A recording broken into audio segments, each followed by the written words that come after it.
Hi, welcome to Polyphonic Press. I'm Jeremy Boyd. I'm John Van Dyke. And today we're going to be talking about Kiss and their various merchandising. Here we go.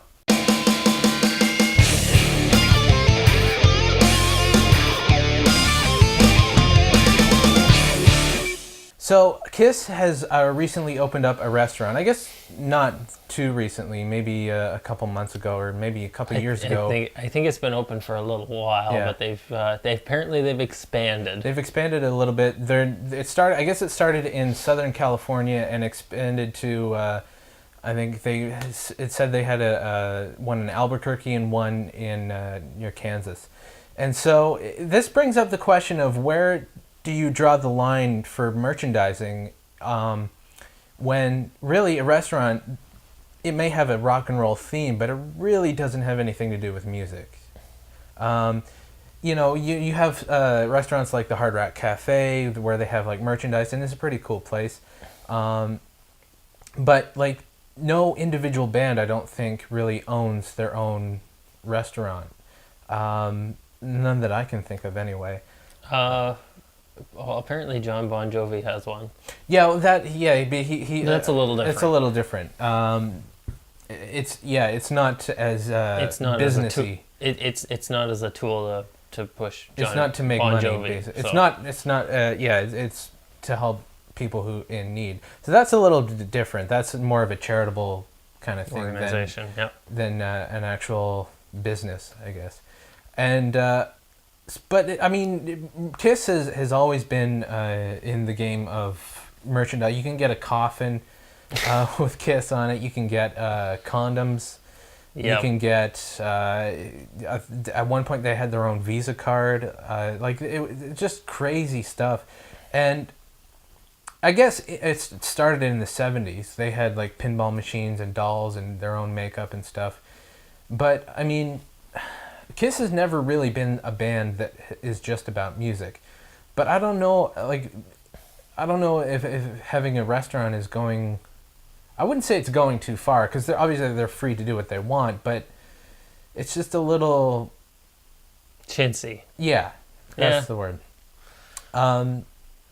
So I don't know. What do you feel about rock merchandising and where? I guess they can really do whatever they want. Like it's hard to have any real artistic respect for anybody like that. But then again, we are talking about Kiss here. Whether you like them or not, that's fine. But that's not the primary objective. They never came out being really art.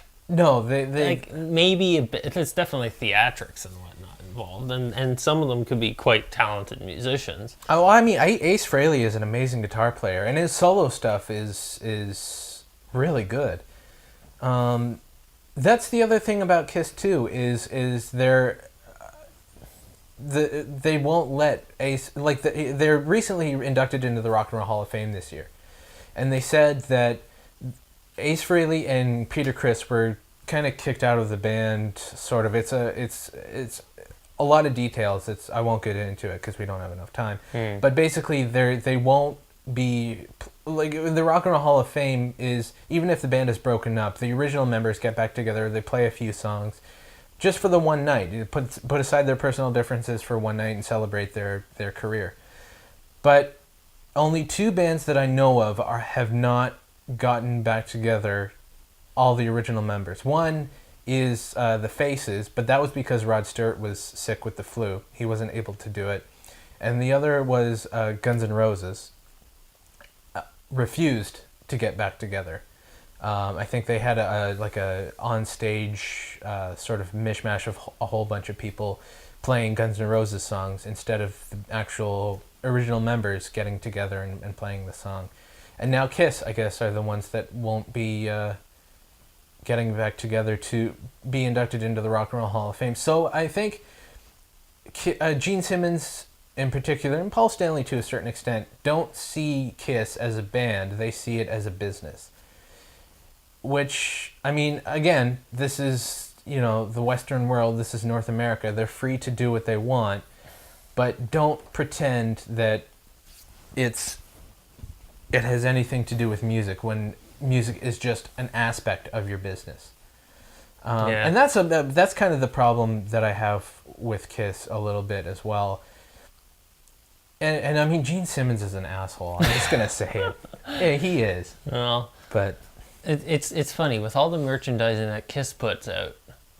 If you look back to the '60s, like I have a poster of basically what we're talking about, and the Beatles had a whole bunch of useless well, yeah, stuff too that were just marketed just because they got so huge. Yeah. I mean, there was things like rulers and buttons, and I guess buttons are fine. Yeah, buttons usually they're just advertising. They're but just- they had things, yeah. but they actually had things like rulers and lunch boxes. And, Yeah. and Yeah. Well, I mean, lunchboxes, stuff like that, whatever. it's not a huge deal. It gets a little out of hand when it's stuff like coffins. yeah, You know, and stuff, and perfume, and pizza delivery services. and pizza delivery services and stuff, and restaurants. And I mean, Yeah, I don't know if I really want to go to a Kiss themed restaurant. probably not. Maybe once It'd just be to see what just it's to see like. what it's like, but That kind of novelty doesn't.